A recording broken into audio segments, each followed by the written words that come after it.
same question what he asked. Yeah, I don't. I mean, I mentioned NIT No, Rock that is Taylor. India. They have signed some MOUs with other universities. Based on that, now students are moving. Something like that was they have answered.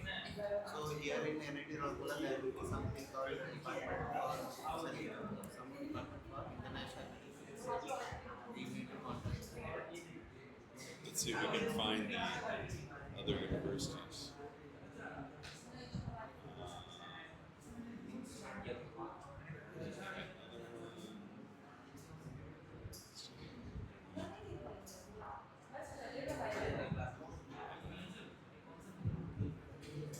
Though it could be too new, and so the website's not up to date yet. Let's see.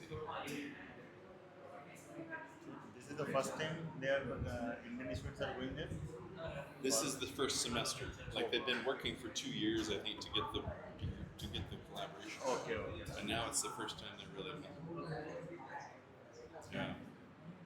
I could ask him if he wants to be on a Zoom call or something like that. Yeah. You can ask that what are the requirements to fit into that particular program. Okay. Definitely there must be some requirements. Okay. If you ask that what are the requirements to be the part of that particular program, so what essential things that we have to do here to be the part of that. Right.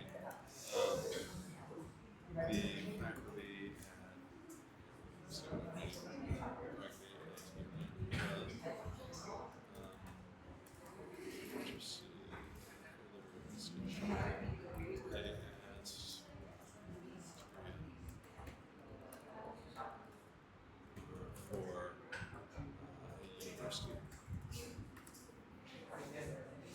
participate. Also,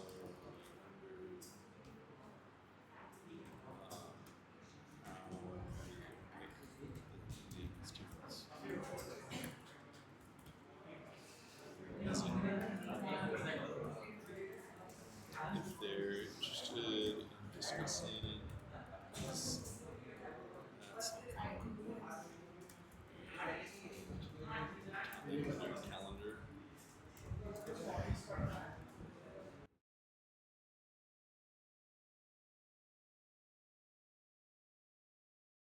busy guy, right? So I'm asking.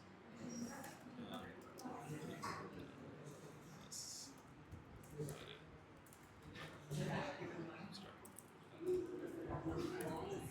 Does that sound good? Yeah.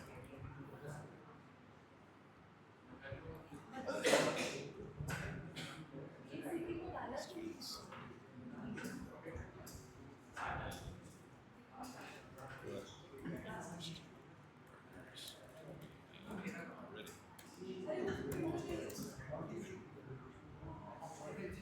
Okay, that's good, right? Yeah. Good. Yeah. Yeah, he's friendly and creative. He's always thinking of new ideas and trying to. Students also will be interested. But usually how this happens is in our university we have a directorate of international affairs. So there is a particular director for it. So when the foreign university approaches, we will have some series of meetings. Then an MOU will be signed. That is required for everywhere. Admitting the mutual agreement, MOU has to be signed. Okay, this many students will go, this many may come. Right. What are the financial obligations for them, like that. That's true. So because they are paying some fee here, so what amount of fee they will pay there, like that. Some criteria they sort of those who are interested. Yeah. And that would be important because the U.S. tuition is like the most expensive in the world. It's way too expensive. So I don't know if they're charging a lower rate or something. Here also it is becoming expensive. Not exactly like relatively to when we studied.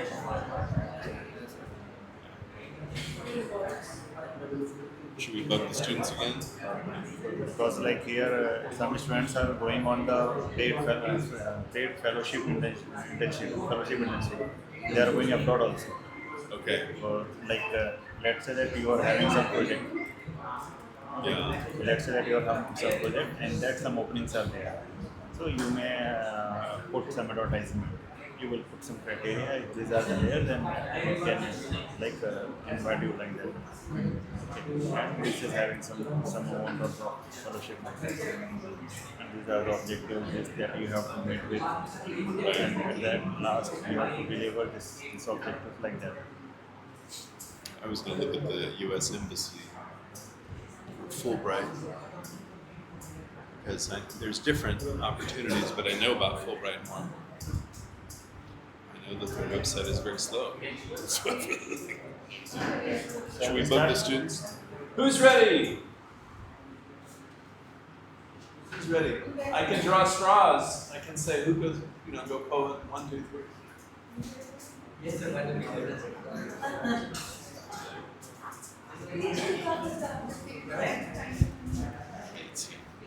So Fulbright program exchange program, U.S. government,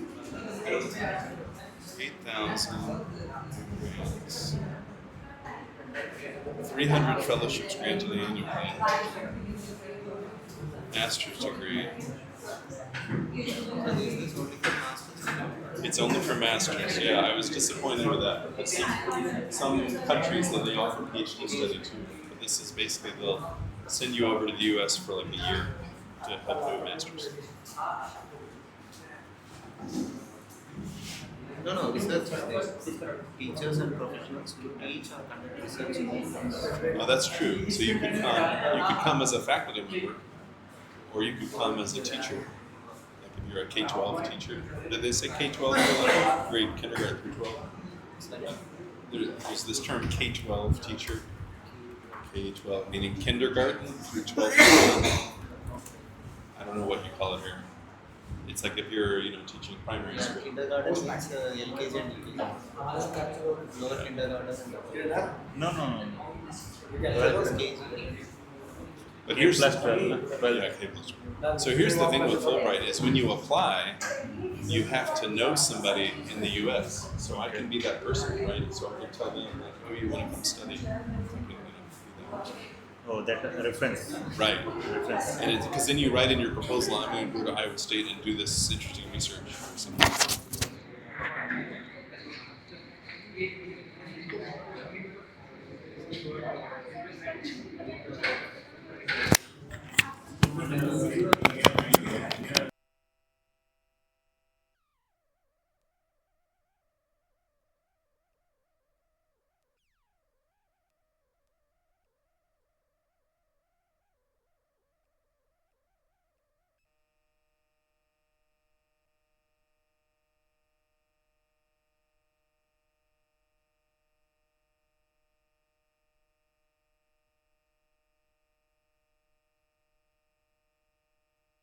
If it's 0, I'll sort of stand up politely, and then maybe you'll think, oh, I need to finish up. Good afternoon, everyone. Myself Sharon, and today my topic is: are racing games easy to play? Let's find out. So we played Need for Speed No Limits here as an expert and novice level. So this is a game interface analysis. As you can say, a car has to move through a certain point A to point B, and this is the main primary zone area. There are secondary focus zone, there are control area, touch points, obstacles are there, there are various directions are there from which where you have to move your car, and there are also speed boost. So these are the interface, and what the human do, it has to go from point A to point B, a player. It have to maneuver through the narrow roads, traffics and obstacles, and they have to perceive information through visual cues in the game. The graphics and in-game physics provide the excitements which enables them to play the game, and there are also some frustrating elements maybe there, which is driving difficulties, skill set, which can be an issue. And the satisfaction level is the players gain rewards via game maneuver skill points, which acts as a satisfaction level. And the usability of the game can be challenging for the novice player. So we have two players here, one is novice and one is expert. So now let's see how a novice player plays the game.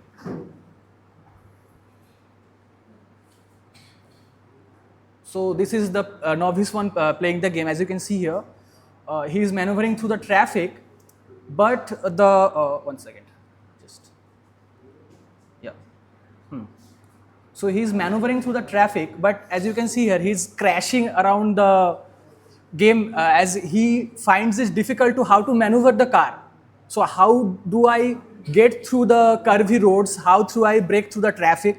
So this is being difficult for the novice player. And as you can see here, the car is scraping against the wall on the right side. On normal way, we have to go to the left side, but at the same time, the person who is playing novice, he's not understanding how much to do or how should I maneuver this car. So he's kind of getting frustrated.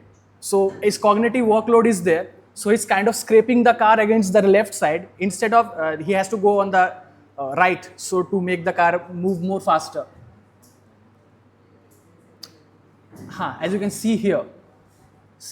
So the white dot here is the touch point. So this is where the person keeps touches the screen to go to the side. So as you can see here, the car is like scraping against the wall. So this area is completely free.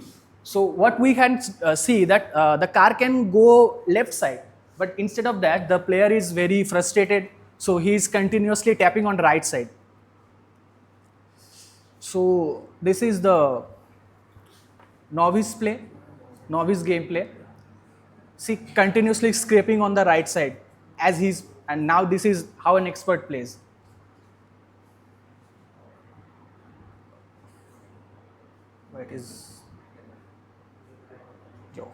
What happened? Why it is not moving? I don't know. What happened? So you can see he can just glide through the curves very easily as he kind of memorizes the map where the curves are, where cars would be. So the novice player couldn't complete the race. So because it was a time bound race, so he couldn't complete the race, he ran out of time. So what was the reason behind it?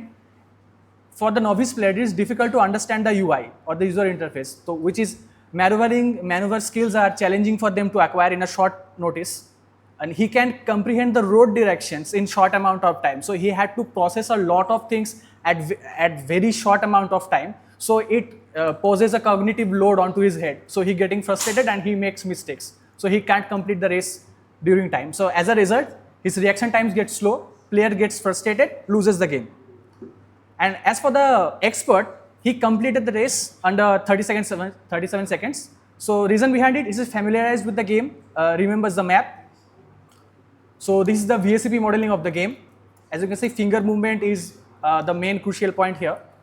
According to the games, he have to see the lines and move his hand accordingly. So these are the improvements we can make. You can insert a mini roadmap here. We can add more prominent direction for turning that side. We can add some cue points, add little helping group tooltips in the game. And always you have to practice the game to be more expert into this area.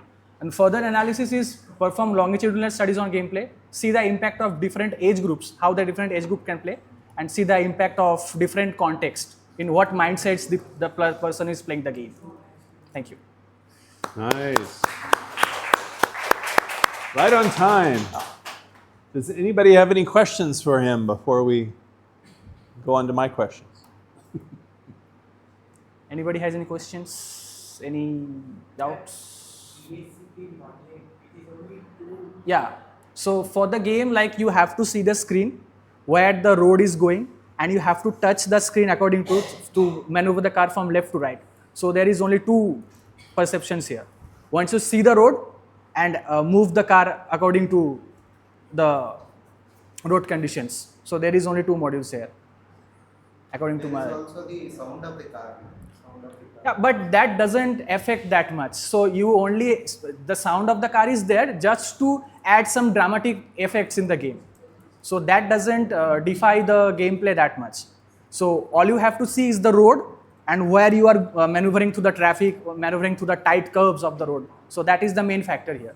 So these two are, so as you can see here, the VSCP, the auditory factors are very low, because you just have to register the sound for such a dramatic effect in the game. So that's why. Nice job. So you showed the novice crashing everywhere because of Yeah. the complicated interface. How long do you think it takes in practicing to be less of a terrible novice? As for me, I have been playing this game for like past 7 years. I'm playing this game. So as long as I remember, it took me around 1 or 2 months to get to familiarize with the game. Like for me, it's kind of a muscle memory. I know where the roads are. I know where the cars or the roadblocks will be. So, and for the novice player, he doesn't play games at all. It doesn't even play games at all. So for them, it is very frustrating. It's like where the car is going, where am I touching? So if you see the touch points in the game, despite of showing the car, you should have much more space to the left. He's continuously pressing to the right, and the car is scraping against the wall. So that part he's completely frustrated while playing the game. So Yeah. that's the part. So I really liked your list of the human challenges, and the videos really helped, and the VSCP model was nice, and your improvements that you suggested are valuable as well. So I feel like you really followed the assignment. Thank you, sir. The only constructive criticism might be that when you have the list of human challenges, some of them you were just sort of reading, and it's always better if you can avoid reading the slide directly, Okay. and just sort of summarize. But it's not a huge deal. Yeah. Definitely. So who are your group mates? Who are the other teammates? All right, so we need to applaud for them too. Thank you. So nice work. Thank you, sir. Thank you. Let's get another team. Is that good? Yeah, next team.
Good afternoon, Ready? sir. Yes. Okay.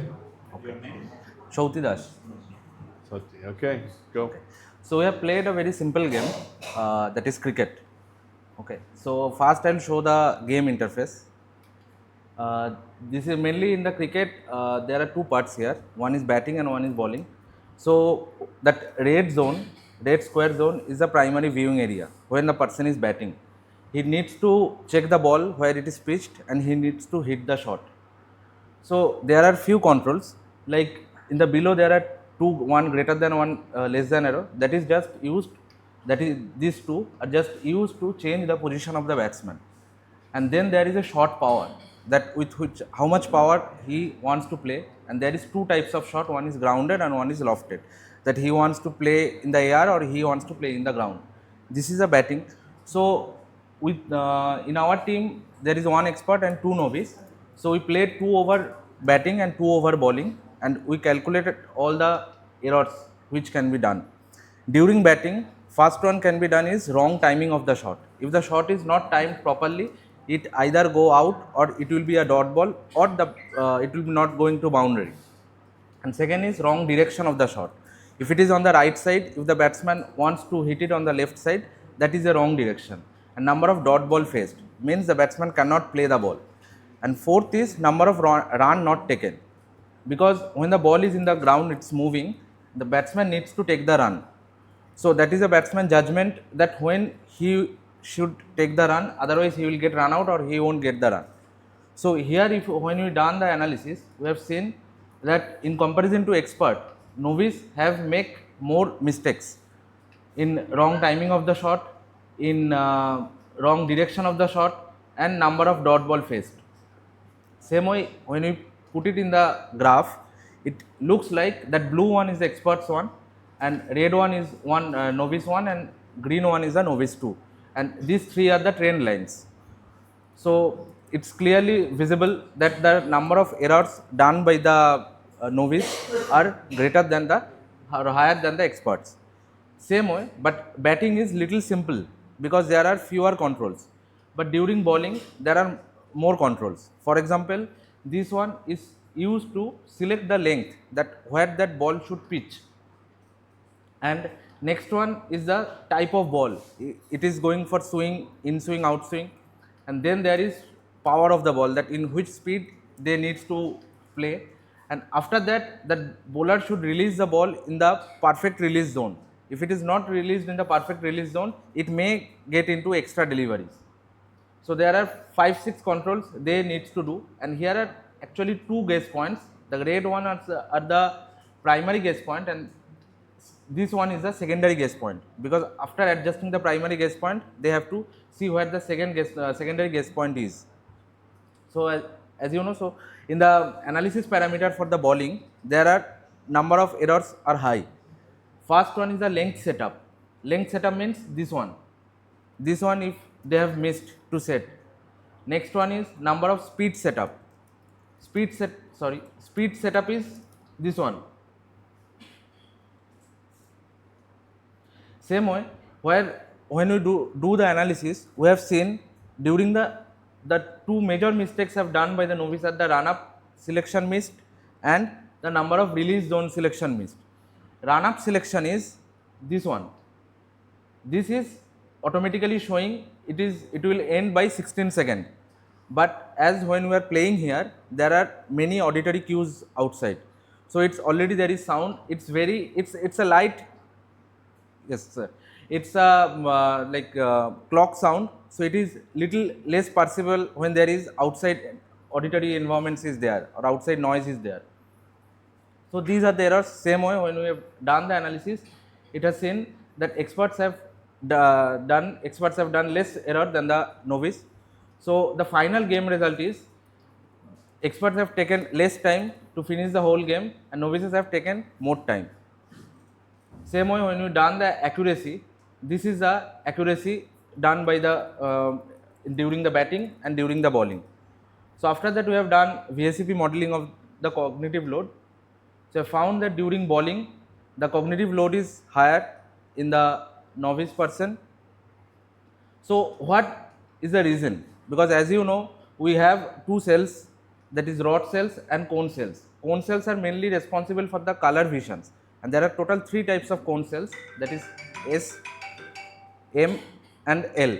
Yeah, yeah. So they are mainly detect red, blue and green, and rod cells are extremely sensitive in low environment. So the scope of environment is the user perspective. First, they have some prior knowledge of the game, that if they have the basic knowledge of the game, it is very easy to learn the game, and second, they need little bit more practice. So from the game's perspective, there is a release zone indicator. This indicator, as you can see, it's white line. If this white line, they have missed maximum time. If this white line can be made as little bright color like red or something, so it is more visible. And second, additional cue for the run up. For example, run up, there is a very small sound. If there is a little bit vibration or if the color is little bright, they can easily select the run up cues. And the color of the ball pitch position, it's white. If it is a little bright, the novice players can detect it very easily. This one. And yes, sir, that's it. Right. Any thoughts or questions, reactions?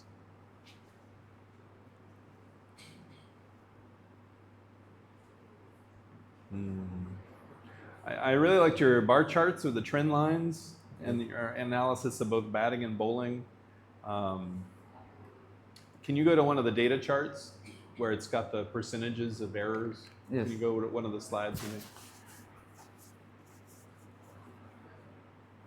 Yeah, there. So this is a very small thing, but the charts like that look better when all the numbers have the same number of decimals.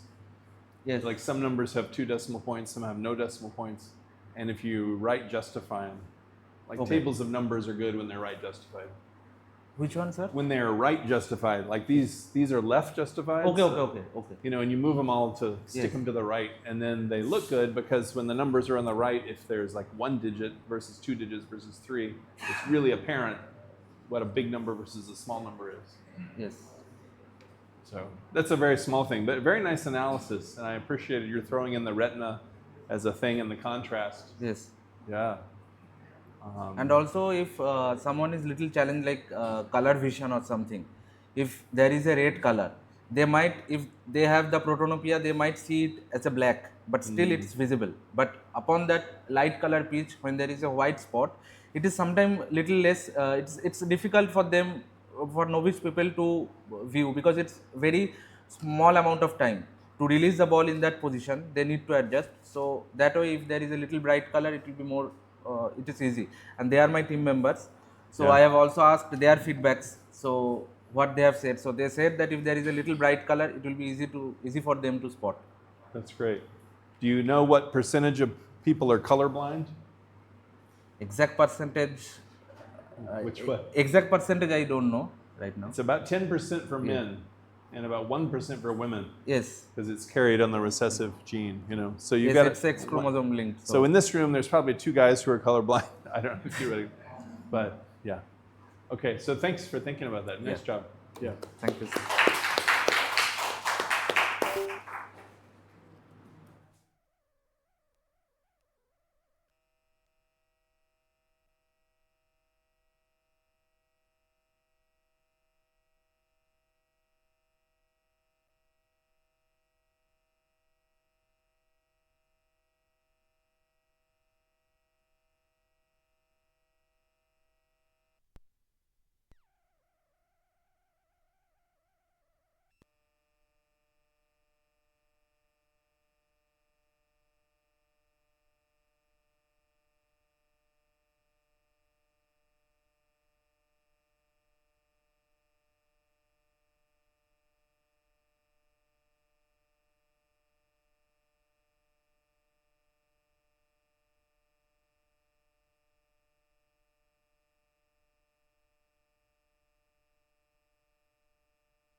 Okay.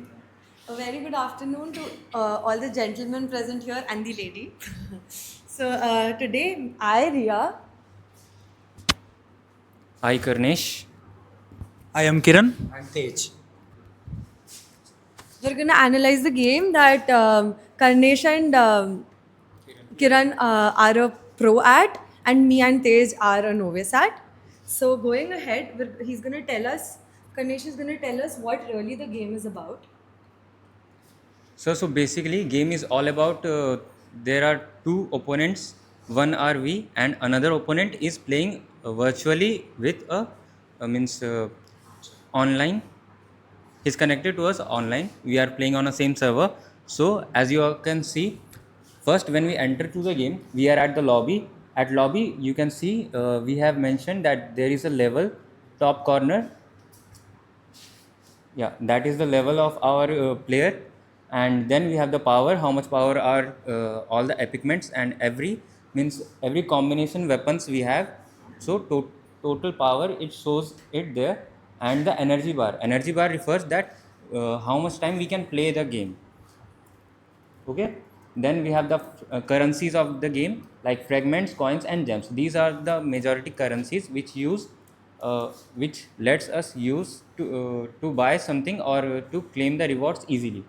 Okay, moving to another thing, we have the inventory where we can select the skins like costumes or any other stuffs which we want to change the appearance of our character. Then we have the reward sections. Reward basically we have uh, four slots for our reward section. Okay, so at a time we can contain four rewards and we can open it by the time duration. Now we have simple rewards. For if we open it, we can get the access for 2 hours at least. And then we, as you can see, we have inventory and other slides. Okay, this is our inventory. Here we can select the arrows. Okay, select the arrows and check it, choose it for our means for our suitable gameplay.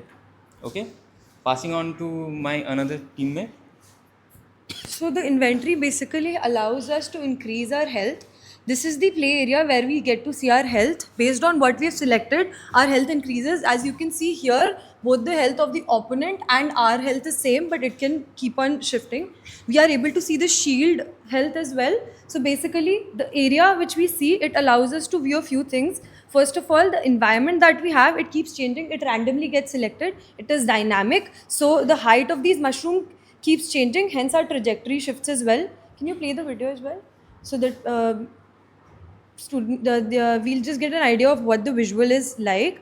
And then here, while we're selecting what to play, we're also able to see what was the last direction that we took our arrow in. But the twist is that with each round, the wind strength and direction changes. And that also shifts how much strength we're going to take and how much direction we're going to pull it at.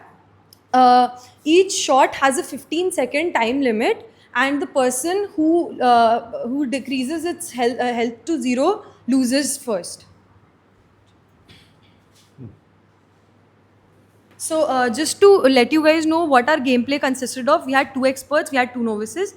We also observed that there is a difference between how the novice and the experts hold the mobile phone. For example, we can see that both the novices were more interested in putting the phone down, being very careful about what their hands are doing, whereas the experts were so confident they took the phone in both their hands. They were playing with their thumbs, whereas the novices were playing with their fingers.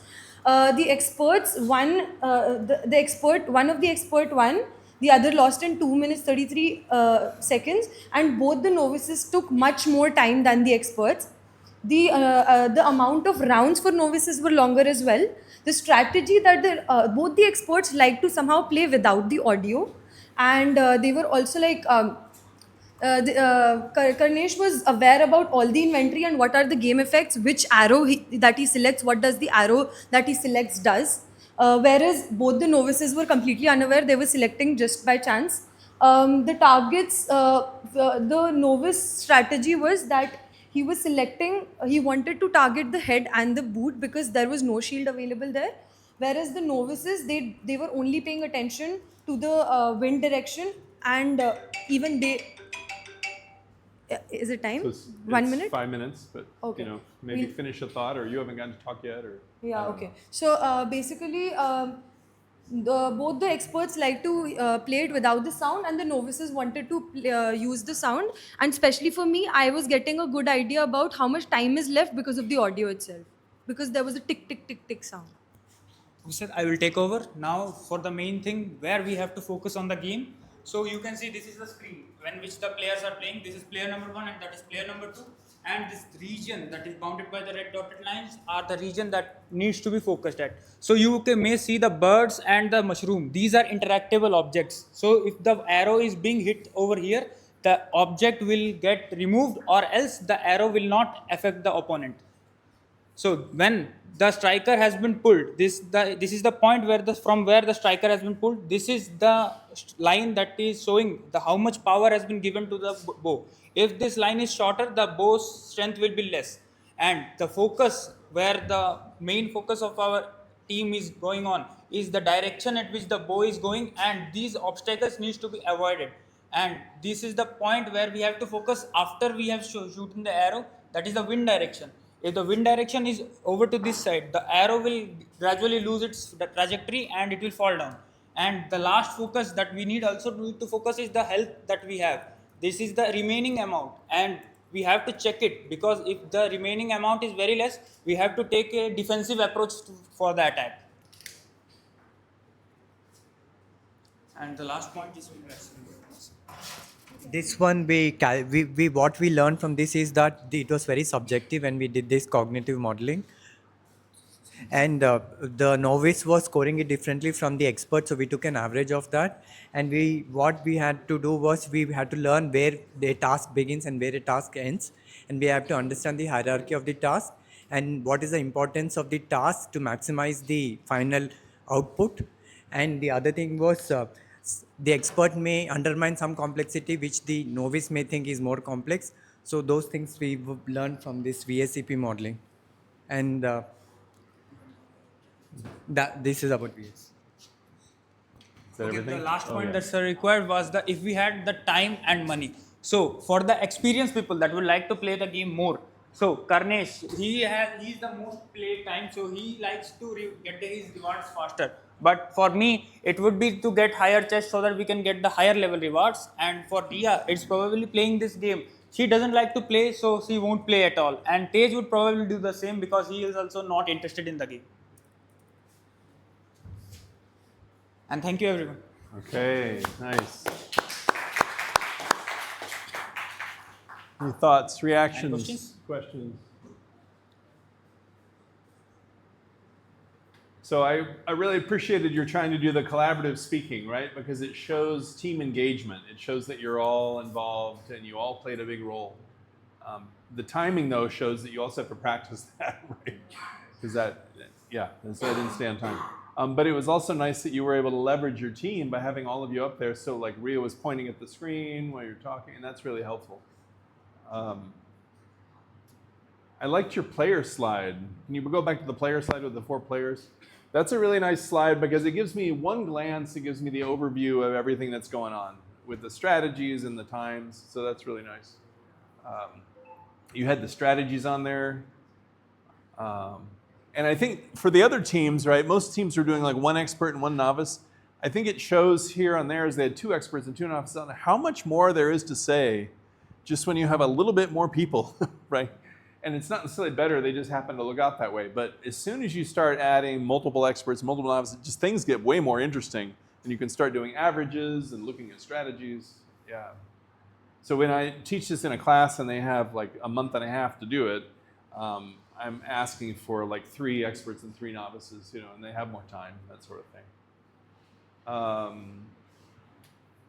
One tip is that I think when you were talking about the screen, you were facing the screen, so it's not as good to have your back to the audience, right? Because then you lose them. They're like, "Who's he talking to? He's not talking to me." So it's hard. You have to practice that. And you look like a weather person, like where you're like, oh, but it's something you can practice. Yeah. On the if you had more time and money, I appreciated what you had in there, but I was thinking more like, if we were researchers on this game, what would you do? It was a last Yeah, minute edition. yeah, no, that's fine. Yeah. So nice analysis. Okay, thank you. And Let me just make a few points you forgot to mention. For example, we saw that the expert, he was not zooming out to see the trajectory because he was so experienced. It's his. And then the second one was that I could not figure out the control because there were two options. Either I could throw it or I could use it as a slingshot, and that was not very clear. So maybe that's something we would work on if Yeah, we had the yeah, time. that's right. So thank you. So let's think while they're taking apart. Let's think about what you just did, right? You did a really nice analysis in less than 24 hours of this game situation. You may think, oh, this is so simple a game. I hope that one of the things you realize is that games are not simple at all. Right? And that's why game studios will spend millions and millions of dollars to develop them.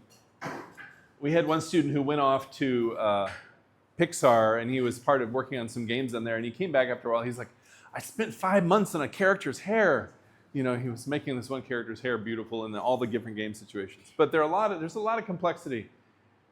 And so what are some of the differences? That we do this game analysis activity to sort of practice for cognitive engineering of a real situation. So what are some of the differences that you would have between the analysis you just did and a real situation, like you're analyzing a hospital or you're analyzing a factory, or what are some of the things that would be different?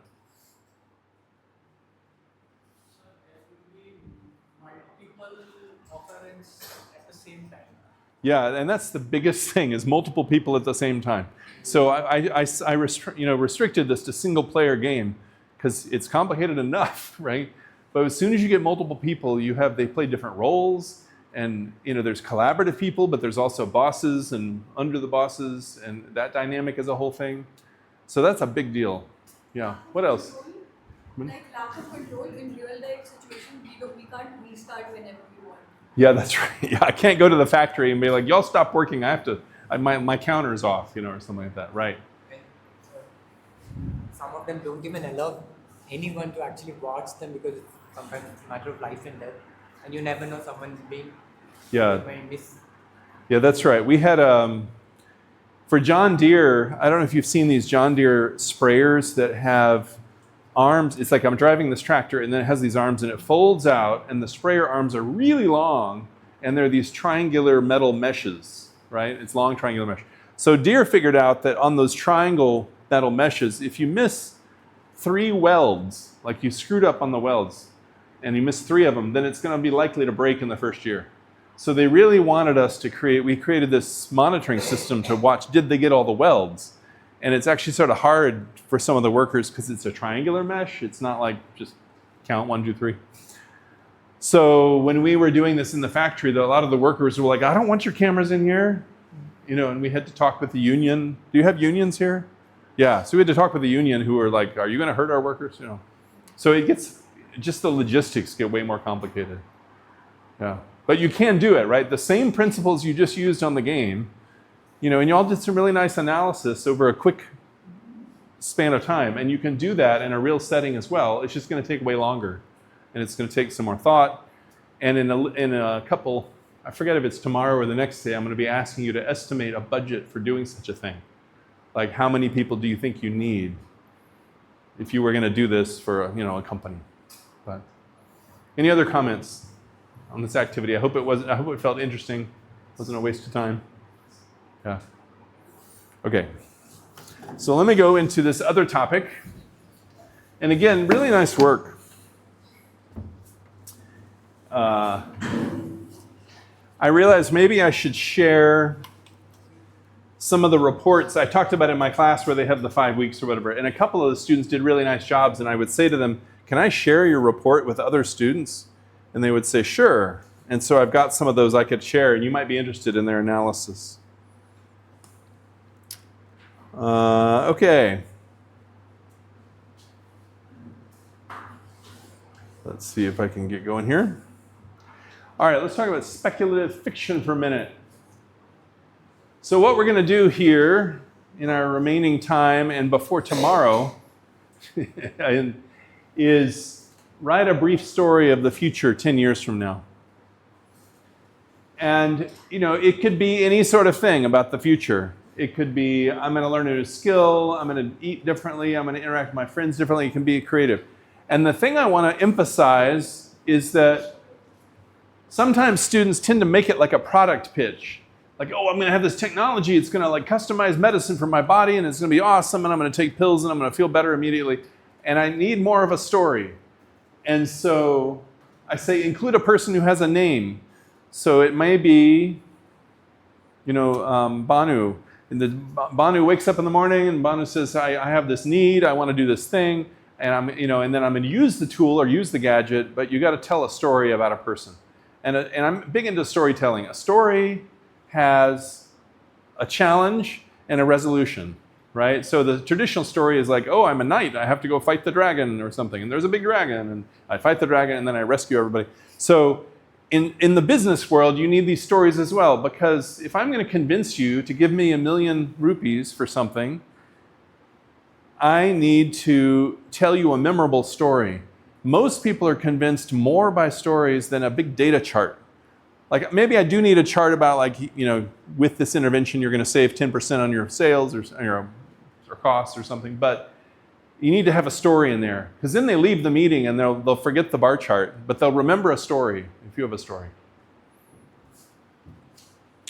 So this will be groups of 2 or 3 again. I would encourage you to get in a different group of 2 or 3 if you are daring, so that you get to know each other a little bit more.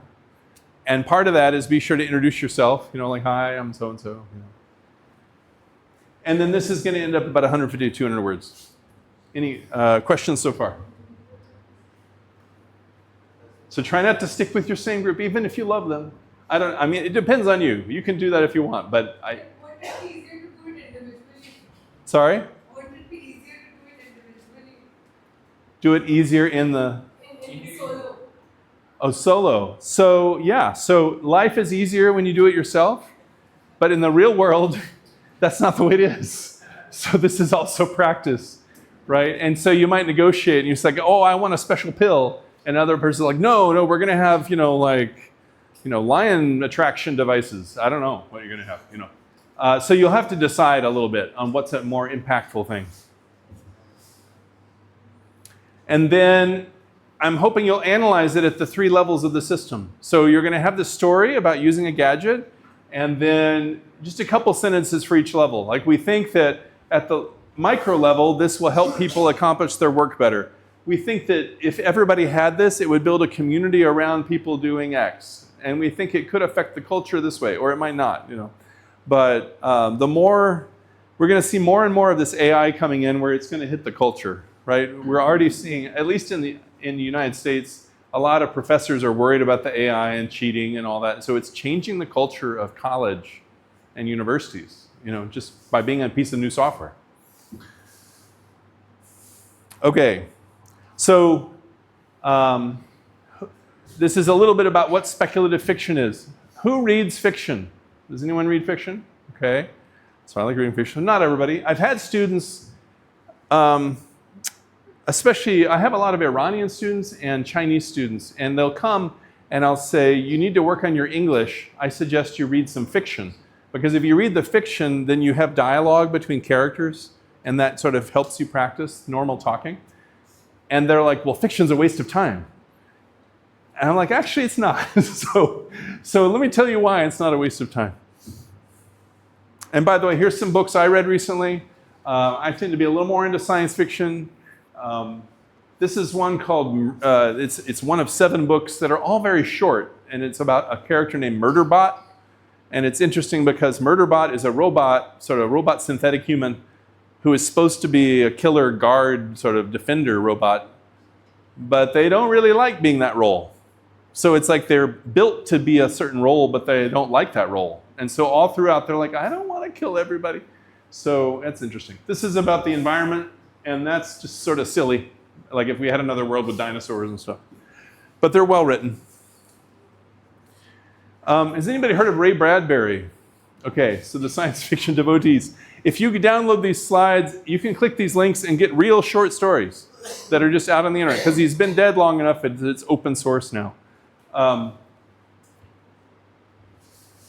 This one is scary. like it's sort of like you read it and you're like, ah. Maybe a little scary, not as scary, but relevant. And this one is also a little scary. So Ray Bradbury is famous for science fiction and also horror stories, but they're not like bloody, gory horror. They're more like things that make you go, ugh. No. So I encourage you to read some of those. So speculative fiction is any sort of fiction that asks what if. Like, what if we had this technology? What if we all lived on Mars? What if, and it's asking what if. And when you're designing products, you're sort of doing the same thing. And that's why we're talking about this. Like, I'm going to design a product which is asking, what if they had my product? Wouldn't people be happier? So we're going to try to look at some stories that way. There are lots of kinds of speculative fiction. You might have heard of dystopian, utopian. The dystopian is some future terrible world. Utopian is a happy world. There's a smaller genre of alternate history. There's a good one called, let's see, it's The Tower, the Tower, about what if the Nazis had won World War II. It's like The Dark Tower, something. Apocalyptic, fantasy, superhero. Okay, so there are different genres. And Isaac Asimov is a famous author, a science fiction author. He came up with the 3 laws of robotics. And it's a really clever book approach. He's got this book, I, Robot, which has nothing to do with the Will Smith movie. But he's got this book, I, Robot, in which he says at the front, what if we had the 3 laws of robotics? That robots cannot hurt other humans, and robots cannot hurt themselves, and I forget the 3rd law. It's like robots can't, it's things that make sense. And he's like, you read them and you're like, oh, that's good. Our world is going to be safe from evil robots if we have those laws. And then his whole book is short stories about how things can go really wrong despite having those laws. And so in the 50s, he's thinking about what now people are thinking about as AI and ethics. And he spent the last days of his life in Sri Lanka too. I don't know if that's regional interest. So part of the other interesting reason is that science fiction leads to technologies, right? It can inspire new technologies, And so here's some examples. 1865, Jules Verne writes From Earth to the Moon, like, hey, we're going to go to the moon. And then finally in 1969, over 100 years later, people go to the moon, right? And in Star Trek, there's this flip phone, basically a flip phone communicator, and then years later we have it, right? 1887, the idea of a credit card comes along.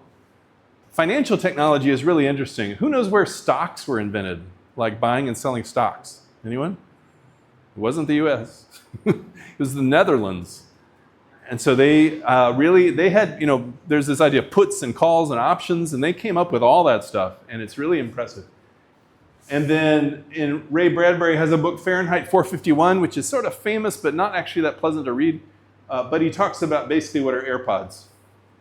Yeah. So that's an example of the science fiction. People dream up stuff. There's an author named Werner Vinge who has a book called Rainbow's End, and in there he's got the contact lenses where they're little screens, and he's got clothing, so when people shake hands, it like communication data passes and this sort of thing. So I haven't seen that yet. Okay. So why read science fiction? Turns out, research shows that it actually increases your ability to be imaginative and flexible. So if you're thinking it's a waste of time, you might try it a little bit because it might expand you some. And there's a really nice TED Talk. Do y'all know TED Talks? People watch TED Talks sometimes? Yeah, okay. Jane McGonigal says, okay, if you're going to imagine the future, you need to do it in these ways. And it's also a good way to explore perspectives of others, right? We talked about the empathy and the taking perspective. So in science fiction, you're writing or you're reading, and it enables you to think like, oh, what if this were different? Here's a different perspective. Right. So here are some actual research studies that I think I've got in my folder. Reading literary fiction improves theory of mind. Theory of mind is a term from cognitive science that's about understanding other people's thinking. Here's something you can try if you have 4-year-olds or lower in your life, like a niece or nephew or something. 3-year-olds and 4-year-olds don't really have theory of mind yet. So they think that everybody has the same knowledge as they do. And so the scenario is you ask them you say something like, I've got, do people do Sesame Street here? Cookie Monster and all that? Not so much? Okay. Well, anyway, you've got two people. So I've got Alex and me, and Alex has these really good cookies. And you're telling this to the 4-year-old, like, Alex has great cookies. And you want the cookies, but Alex won't give you any. And so Alex puts the cookies like under the table in a chair and walks out of the room. And then when you come in, I'm not getting it right. I'm sorry. Okay, the point is, let me see if I can get it right. The cookies are on the table, and then okay, there's two people. And the point is that they'll hide the cookies, and like, I want the cookies, and I don't know that they're hidden. But the 4-year-old will say, they'll be, where will Stephen look for the cookies? And they'll say, oh, Stephen will look in the chair. Because they don't know that people's brains are different and have different knowledge. And so you can test your 3 or 4-year-old. If they get this, then they have theory of mind, meaning I have the ability to imagine other minds that are different than mine.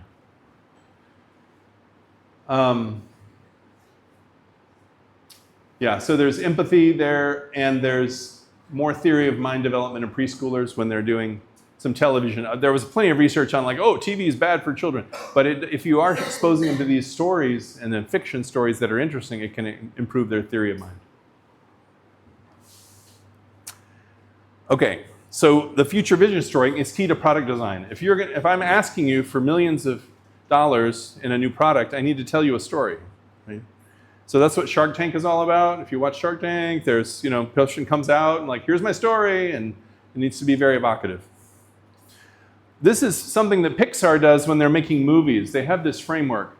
Once upon a time, there was a something. Every day, something happened. One day, something happened. And then because of that, something, and because of that, something else, and finally this.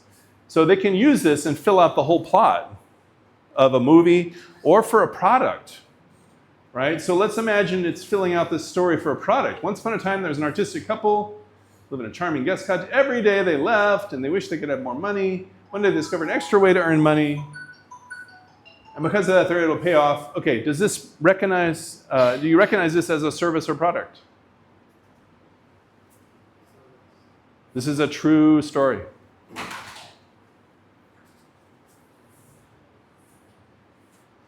Asheville, North Carolina is where the sort of hip, rich people live in North Carolina.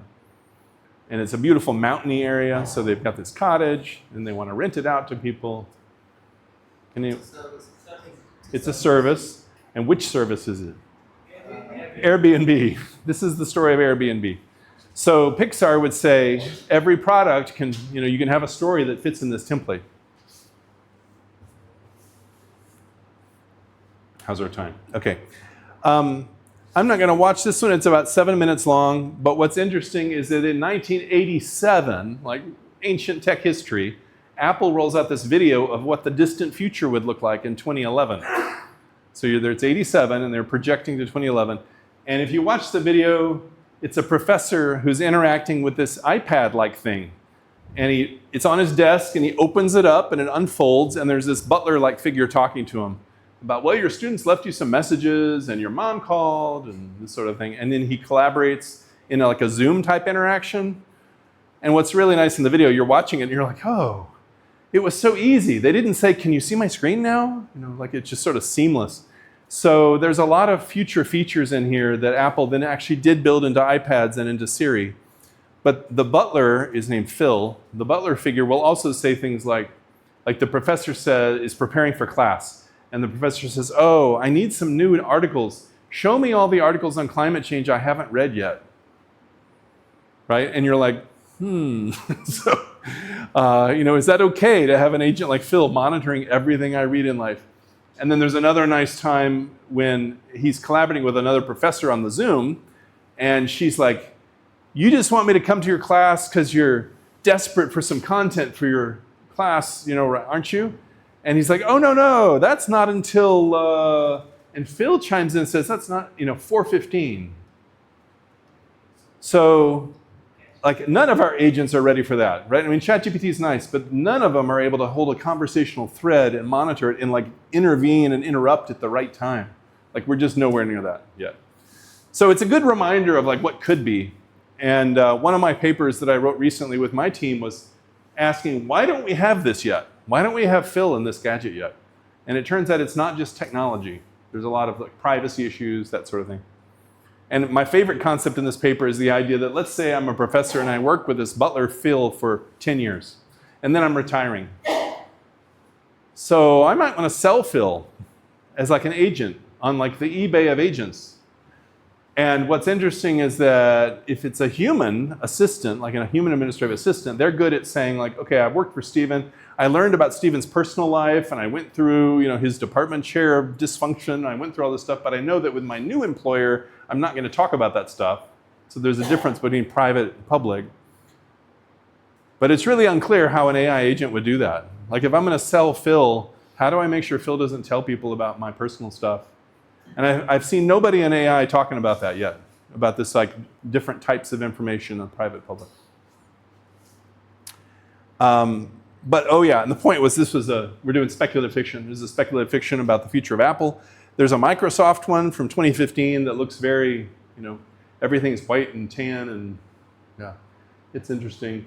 Anybody watch Black Mirror? Is Black Mirror popular? Yeah, so it's a series that is like what would happen if, it's speculative fiction, like what if all our brains could be downloaded into VR sort of thing and you never die, you just live in VR. But it's a lot of different episodes and they're all sort of scary and negative. I mean, you can't watch too much at once or you'll be feeling like the world is terrible and falling apart and people are evil. So I would say dose carefully on that, but it's very powerful. And if you like that, then go and find episodes of The Twilight Zone from the 50s, which are also about tech future. So it's from the 1950s, but they have really powerful stories of what the future might be like with technologies. If you like this story also, there's a Substack or, it's like a listserv that I read about AI, and it's got AI news, but also every episode. So it'll be something like Meta did this thing with AI, and OpenAI did this thing with AI. And at the bottom, it has tech tales. So it's about 500 words about what the future might be like, given the news stories you just saw above. It's sort of clever. So if you like that. Okay, so we're back to our assignment. We've got this and this. All right, so I'm going to ask you to get in groups and start some ideas here for 30 minutes, and we can walk around, and then tomorrow you can come back and bring some stories to us. Okay, any questions? Do people need help getting into groups? We can just count off randomly, right? And then you're stuck with your group that we count off. So I have a question. Story that this is a story, not a product pitch. Right. So, what are you expecting from us by writing the story? That's what I'm trying to do. Yeah, so I think there should be some character who's going to use the system, and then you tell me about how it affects their life, something they do. So it's like I could say, I've got a new product for you that is, it's integrated with your backpack, and it's like one of these water bladders, and so you don't have to have a separate bottle, it's always with you. And instead of selling you like, I have the coolest water bladder, I'm going to be like, so John likes to go hiking, and when he's hiking, he hates carrying water bottles. And so instead he carries this water bladder, and it can fill up this, but then, or something like that. So you can talk about it, but So inside like a story. Commercial. So it's like a product commercial, but not a pitch. It's that kind of Right. thing. I think because if you think of it more as a story, it lets you talk more about the impact on John. Got it. And you can also think of products that don't exist at all. And you don't have to explain. I mean, you can just assume there's magic, like, oh yeah, I'm going to have, tooth replacement that's just going to happen or something. I mean, I don't know. So you can dream up things, right, that we wouldn't think are happening. I'm going to go and pick the hair color of my child or stuff. I mean, I don't know, right? You can start doing some of that stuff now. Okay, does anyone want help finding a group group mate. It could be like you said, 2 or 3 people. I mean, so it could just be 2 people. Maybe it's easier, 2 people, less arguing. I don't know.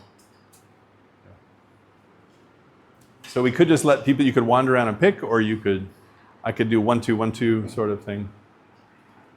You want to do the random number? You want random assignment? Okay. Be better? Random assignment. Okay, because then you're not like biased towards somebody. Okay, so how many people are playing? How many people are going to do this? Is everybody? Are y'all doing it? You doing it? Okay, so 1, 2, 3, 4, 5, 9, 10, 11, 12, 13, 14, 15, 16, 17. You want to do it? 17, 18. Okay, so we're going to have 18 people, so we need, would you want teams of 2 or 3? 2? Yeah, 6 groups, yeah. Yeah, you could do 9. Sorry? 3 is more collaborative, okay. All right, so we're going to do 6 teams then. You ready for 6 teams? Okay, so we're going to count off 1 to 6. All right, so you got to remember your number, and then you're going to join the other people. So you're 1. You say 3. 5. You say 5. 5. 6. 7. Oh, wait, sorry. You're 1. You're 1, because we're only doing 6 teams. Okay. So 1. And you're 1, 2, 5, and you're 6 at the end. Okay, the 1s, raise your hand if you're a 1. So y'all get together somewhere. Why don't you come over here with him? The 2s, who's a 2? Okay, so y'all get together somewhere. Who's a 3? 3s. Okay, y'all get together, maybe up here, there's room up here. 4, who's a 4? So, yeah, join up. Who's a 5? So maybe back there with him. Who's a 6? You're 5? Yeah, so 5, sorry. Who's a 5 again? 5s? Okay, so y'all shoot the red shirt people. 6s then. Okay. Did this work? We're good? Okay. I was doing that presentation. Actually, I was not aware, so I just came to know about the presentation at 2 o'clock. So I was trying to build that gameplay thing, and I was working on a game which reacts. Basically, the game it's a game that is used a lot of psychometric tests, so which basically analyze the sensory response. So I was trying to build this kind of thing. So it looks at what kind of neurocognitive regions in the brain you engages. So it's like we've got a bar chart here. Yeah, so, actually, yeah. So this is psychomotor spider. So what are the major? So in a recap. So I will be sorry. Actually, I was not able to do it. Oh, At 2 o'clock only I came to realize. So I have to get a game, then get a result, and yeah. So this is that I'm doing. So it looks basically what are the functions that you require to use while gaming, and what are the areas where you do. Then they are visual and cognitive. Psychomotor is very less, and auditory is very less because so I was doing this, and also we are figuring out VCAP distribution. So which area of the game? Okay, I'm worried about your story. I'm worried about your group may not be happy. You're not in a group? Yeah. Oh, I thought we were counting you. Because I think the city date, so we were Okay. Okay. So that's why I was. Okay, sorry. All right. Maybe if you see the game, then you might get a better understanding. This is a game. So what's your goal with this again? I missed that in the front. So this is a game that they use this. It checks the response time. Yeah, You know, sure. Okay. Yeah, so let's try to figure out how good you are at visual. This, right? Yeah. Cue between your visual and cognitive load, like Yeah. how do you, and there is this thing and there is a reverse mode. So first you were trained on doing it at the right color, then it's a reverse mode. Just basically figure out if you have a new level of information that you have to do tasks, just suppose it, how much time it does take for an individual to do it successfully to reach the same kind of a score. Or 65 times you are doing this, when I change the information order, that every time you see a red, you have to press green. Oh, yeah, right. Then what happens? Yeah. So what kind of, basically on the basis of the scores and indexes, you figure out what are the things that you require. So there, at one stance there are sound, and at one level there is a sound, not sound. So is this about a task or about an individual human? It is about an individual human, also about the task. It's basically figure out. For example, there are 4 kinds of stuff like Should have as it to be only a product based the story which has to be I mean, it can be a story about somebody using something in the future that doesn't exist yet. so as a user. Right. Yeah. Yeah. Okay. Hold on, let me get my slide up.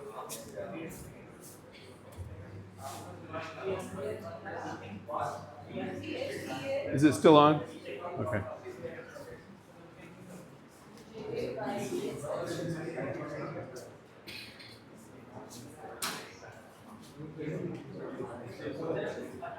We select one of these scenarios, or do we take care of all three that you mentioned?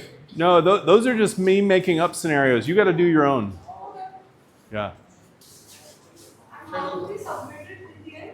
Do we mail? Yeah, I don't know the best way. You could email. So here's this, and then here's to make sure you analyze it at the 3 levels. And maybe I'll say here, I'll just put my email on here. Email to. Okay. Does that work? Okay. Those are just examples. So the real requirements are in the yellow. The yellow's the requirements, and then the analyze at the 3 levels. Okay. Is that good? Hey, sorry. This is basically about lead game. For example, there are 2 levels, so you have to bunch one level with another, like sorting out the things and in order. Right? But what's your big picture goal? Like you're trying to help people understand if they're any good at reaction time, or? No, how easy it is for an individual to match things. So, for example, at Novas, what is the lead role? How much time it takes for an individual to understand the labels and how to match the labels. You know, there is a hierarchy of understanding, like labels of teaching, treat and theory. Yeah. And theory of mind around also there is an idea how you understand and you work on. So it's basically how much it's a time for an individual to figure out what are the dominant sensory inputs that you have to focus upon. So sensory input, as we know the game, these are simple tasks. They figure out what are the dominant inputs. First, one time there are 4 rings. At one time we are like the sound is off. So we're trying to figure out is there any difference while switching off one of the 3 stimulus, either the audio, Okay. what you say, there is a sound. So at one point there is a sound where for different colors there will be different sounds. At one point there are sounds where there will be no sounds. The difference is constantly the same sound. It's like a noise, right? Yeah. So we're trying to figure out whether the noise or the audio have some effect on an individual. So for a normal website, it does not have any impact. You can see the audio part is 6.5%. It's all about the visual cues. Yeah. Whether the color is red or red, then based upon you will be choosing that. Yeah. So for a normal individual, trying to just figure out what is the response. Okay. How much time it takes for an individual to figure out what I have to do and how much like you continue. How much times. And you want to compare with like people with autism or something, or like why do we care about how long it takes? So, I speak about this particular course. Gives you a good understanding when you have a certain sense of information, how much time it takes. Because you know the rules. Rules are very simple. You have to just match it. It's not a big game. And there is no other game. Yeah. The speed is going to increase and there is nothing. There will be Yeah. no corners, nothing. It's a very simple game. Right. You take a simple set of rules, how much time does it take for a normal individuals to speed up its performance? For example, you read a one book or one novel, or you learn how programming works, but how much time it takes to process this information and implement in a psychomotor. So integration between the information and the psychomotor reflex. That's what I'm trying to figure out. Okay. Yeah. And then what are you going to do with that if you figure it out? Let's say you Figure out, figure it. If you figure it out, you're very successful. You have all your time thresholds. And Yeah, then this what is do the you do? advantage today for a normal individual for this amount of information. For the one set of rules, it takes this. For 3 sets of rules, it takes this. For 15 Yeah. sets of rules, it takes this much amount. We can basically figure out and understand. For example, we have to train somebody about something. Okay, it's a software system. We want to train about PPT, like visual-based software system. There is no boost, right? Visual-based, like PPT or ArcGIS or anything. How much time does it take for a normal individual to successfully learn that program? Right. And we can also figure out for a one personality type of individual, which is the dominant sense, which is the passive sense. So there is also for this particular set group I have for the 4 people. So a dominant was the cognitive, Yeah. but for one guy it was visual. So we can add a lot of information, figure out. This kind of individual, they have a dominance of cognitive. So you might have a different strategy to teach them that particular software. I'm saying GUI based software. Yeah. So if this is hard to do, if what you're proposing is difficult to do, it might be that people will just say, well, if I want to know how long it takes them to learn PowerPoint, I just time some people, and I don't have a model of their cognition, but I just have some times, and that's enough. But it might be, if this is not too hard to do, then it's really valuable because you could estimate the training time for software that doesn't exist yet, maybe. And also, I can help an individual. For example, I have a target group of government clerks, and I want to build a software for them. Yeah. For feeding data, entries, or whatever the reason.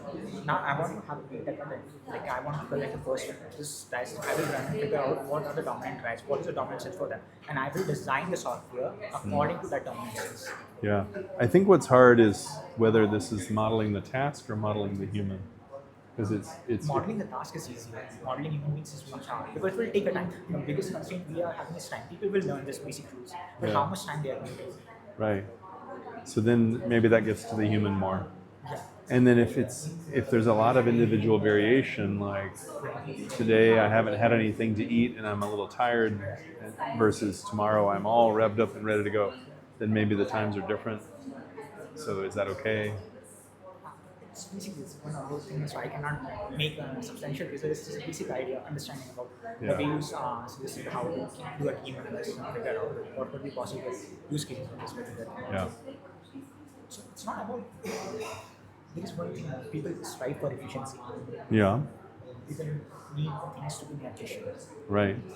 They don't care whether what is the cost at many levels. It's not about the cost, Yeah. it's about the efficiency. So we No. can figure out how much time it takes for individuals to become efficient at one particular task. I would worry that people have such variation between each other that your approach will end up with not reliable predictions. And it's almost easier just to watch some people try things and make a prediction based on that. For me, what I initially thought that can be used, for example, you're going to build a software system for a government agency, simply a dashboard. Okay, you have the data and all, you want to build a dashboard so that they can effectively use the data in day-to-day tasks. Right? Now there is a one way you can make a dashboard entirely in a descriptive way, right? It will all be in a descriptive, like a file, like there will be lines like saying, other getting into color based, scheme based, theme based, right? Yeah. You know legends. In map there is a legend. Yeah. Yeah, so how to draft that particular legend? In a way it is much more easy for people to recognize. Yeah. Or what kind of science you could add in a software system so that people can recognize, okay, I'm clicking there, but what I'm clicking, I know the sound of a shrub while I will click on that will be different than the sound of wetlands. You know, This reminds me also of I've got a project back home that's working with software that is used by air conditioning and furnace repair companies. Okay, so it's really boring, but there are these air conditioning furnace repair companies, and they have software like, oh, the customer at this street needs a new furnace, and I need to book their time, and do I have the supplies to build them a new furnace? And it has parts, and inventory, and warehouses, and you click through things. And they have the company's made software that works, but it's way too complicated. So their users are complaining. And so we've been hired to come make it simpler. And so we're analyzing clicks and where people, we're trying to use machine learning to look at where the clicks pause. Like I'm on this screen and I go click, click, click, and then I pause because I don't know where to go next. Right. And then it's not always easy to map clicks that you can measure onto constructs like confusion or trust or feeling lost. Rather than building or something upon buttons, you can have something like a visual graphic system or sound based thing. Now, it's not about the I want to wash my clothes and I have this is a sound cue that people associate with washing. Yeah. Rather than building buttons which will have a common sounds, there will be additional cue, additional piece of information where you can process a kind of heuristic bias. So that sound means a lot of things, Yeah. but while using machine, it always correlates to washing. It's basically creating a heuristic bias Yeah. while using one program or another program. Okay. Yeah, the applications are interesting. I mean, I think you'd end up with like, oh, this works well in certain contexts, but maybe not in others. Like maybe it works well in a engineering, assembly, manufacturing thing, but maybe it doesn't work well in hospitals. I don't know. Maybe it's fine. Yeah. I think it'll be easier for you to convince somebody of your software if you have an example.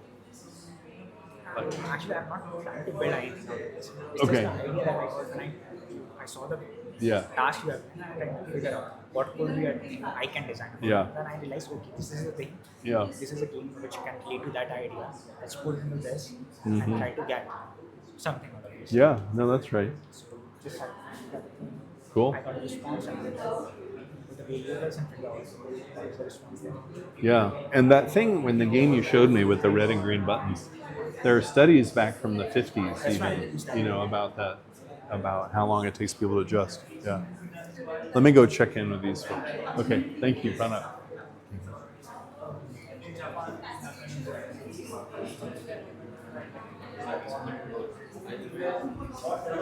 Hello, good to see you again. Are you here? We're going till 4. Is that all right? Yeah, it is 4 o'clock. Yeah. Are you? They are doing some activities. Yeah, I was gonna walk around and check on them. Yes.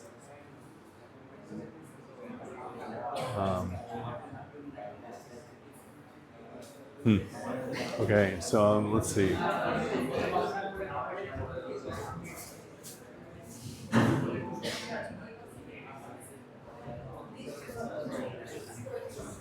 Are you okay? Good. Doing all right? Okay. Good. Doing okay? Doing all right? We are taking out some points. Okay. Good. We're just still brainstorming. So. Yeah. Well, good. It depends on how much time you want to spend, right? You could be like, I want to go fast and get it done now, and you just pick something and get it done. Or you can be thinking together a lot about it. Depends on what you want to do. So what's the deadline? What's the deadline for? Tomorrow at 2. Yeah. So I'm still working on that. Can I ask you about this one? I Uh-huh. didn't understand you like this. This is something we've done for the first time, and this we need to go over it again to really understand this. This one, like here, evaluation slash judgment. Again, this evaluation slash judgment. Huh. How do we? That is weird. I don't know. I didn't notice that. That's weird. That shouldn't be there. I feel like it's like an error or something. I'll try to find the VACP article that I've got and send it. I bet I have a correction. Okay. Like here, it's almost like technically when we are trying to dissect this whole exercise, it's as if we need to understand each one in a very clear sense. What is inspecting, what is checking, what is so that we were like learning it now, but it's not clarity still as to where to place it. We just did it as it came to our mind. Probably this is what it kind of. Right. And if you do it more often or more tasks, it'll get easier because you'll start to realize like, oh, this is less than this task. This is lower auditory load, this is bigger auditory load, and you'll start exploring it more. But I'll try to find the original article so you can read it. It'll have more information. Right. So I have one more question. When we do a scale, usually they have an interval scale where there is equal difference between one and the next level or something like that. Yeah. Here, how do they arrive at like this 4.3, 4.9, and then suddenly shoots to 6.6? Yeah. How does that? I don't know. I don't know how they got those. I think that this was from the Air Force in the U.S. originally, and they just had tasks that were related. You know, they had Air Force tasks, and they said, "Oh, this fits about here," but they didn't have tasks for every number value. Yeah. So this one, like another thing is, say I was trying to connect it. This is an artificial exercise for me, the game. Yeah. That is basically to understand. Yeah. But if I were working in a hospital somewhere, and there is say a receptionist sitting at the table. It's not like she or he is doing a very complex task, but she's sitting there and she has to interact with say 20 people who are on her head at the same time. Yeah. And each one is demanding something and they're not following any discipline. Yeah. So that's also Yeah. that person is a complex task. Yes, that's right. So like practically where we cannot say no, you're going to come in a line, they don't listen, and sometimes we cannot control crowds. So I was trying to understand how do we use this to because it depends on a lot of the person's characteristics. Yeah, that's a good question. The VACP for like multitasking and multi-human interaction. And I don't know if they ever did that because it was mostly like pilots in a cockpit, you know. So I feel like I want to Google that some. And it could be, I mean, on the very first day, I had some articles by this guy Salvucci about multitasking. And it could be that that's a better approach than the VACP thing. Because then if you're modeling it like multitasking, like here's the cognitive load of doing this task. And then when I switch to a new task, I have to like stop that and remember where I am. And then I have to boot up this task, right? And it could be that that's a better model for your receptionist. Yeah. I'm sorry, I don't have clear answers. But I like your example, the receptionist example. So if there's anything that you would maybe not immediately now later that you would, because it's sounding very interesting as to how to put that in an organized way to analyze that Yeah. encounter. Yeah. Right. Yeah, I don't know. And so is it right to say, like, if we do something like using this VSCP, would there be a argument that no, this is not applicable to this? Why did Yeah. they use it? Would that? I mean, you could say that. Yeah, most people won't have heard of VACP unless they're in the military, because it's more military. So But it's not wrong in a sense. it's not wrong, but but you might, if you were presenting it to the hospital, you might say, okay, here's this method from the military in the U.S. They find it useful for looking at the load of different tasks. I've found it useful in your hospital. Here's how I used it. And if you have some interesting results, they'll say, oh, that's great, that's helpful. Or that if you don't, they'll say, why are you teaching me about that? Right? So it's got the theory has to do some work that's useful. Yes. Yeah, right. Yeah. Yeah. Okay. But I told you I would look for health-related stuff, and I haven't found any yet. So, but I got sleepy yesterday. I'm still sort of jet lagged. So, but I'll keep looking. Yes. Okay. Thank you. Thank you. Our main person could kind of unravel this.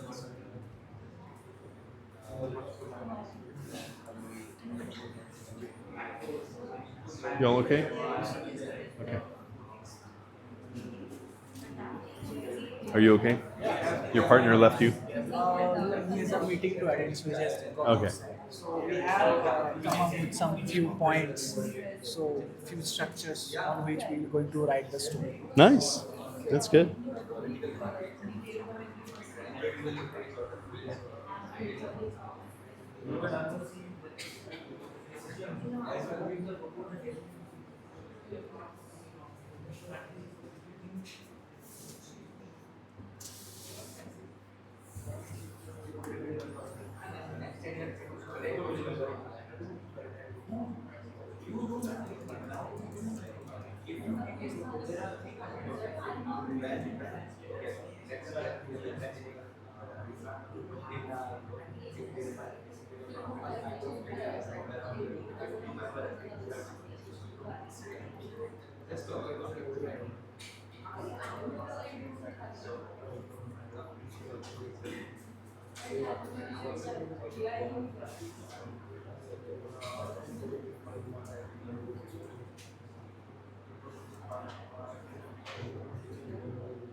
Color. Those are two.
I was just going to show you. And so there's a lot on VACP in medical worlds. If you can type it, I just type that in Google Scholar and it comes up.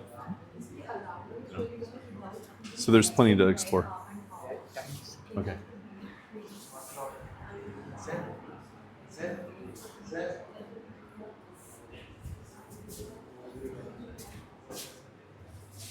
I think I'm done, right? Yeah. Okay, so I think we're officially done for now. Any last questions? I think you can stay here and finish up, or you can come back and email me tomorrow.